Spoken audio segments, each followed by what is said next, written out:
அஸ்வின்ஸ் இனிப்பு காரம் பேக்கரி மற்றும் சைவ உணவகம்.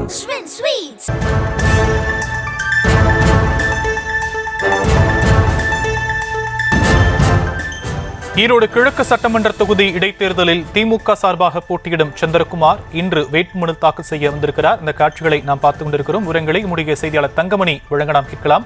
தங்கமணி, மேலும் விவரம்.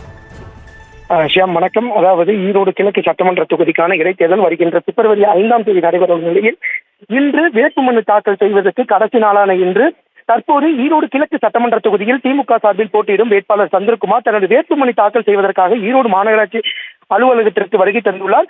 தொடர்ந்து அவருடன் திமுக நிர்வாகிகள் மற்றும் திமுக மாநில துணை பொதுச் செயலாளரும் மாநிலங்களவை உறுப்பினருமான அந்தியூர் செல்வராஜ் மற்றும் அதே சமயத்தில் மறைந்த முன்னாள் சட்டமன்ற உறுப்பினர் EVKS இளங்கோவன் அவர்களுடைய மகன் சஞ்சய் சம்பத்தும் ஆகியோர் வந்திருக்கின்றனர்.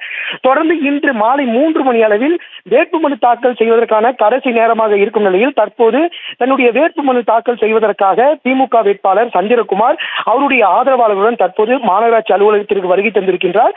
வேட்புமனு சரிபார்த்த பின்னர் அங்கிருக்கும் தேர்தல் நடத்தும் அதிகாரியுமான மணிஷிடம் தன்னுடைய வேட்புமனுவை தாக்கல் செய்ய இருக்கிறார்.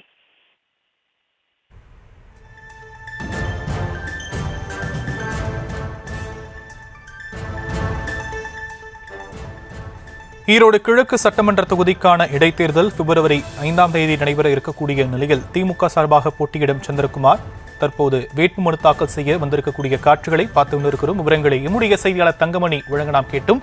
தற்போதைய விவரங்களுக்கு நன்றி தங்கமணி. அஸ்வின்ஸ் இனிப்பு காரம் பேக்கரி மற்றும் சைவ உணவகம். செய்திகளை உடனுக்குடனும் துல்லியமாகவும் தெரிந்து கொள்ள சப்ஸ்கிரைப் பண்ணுங்க.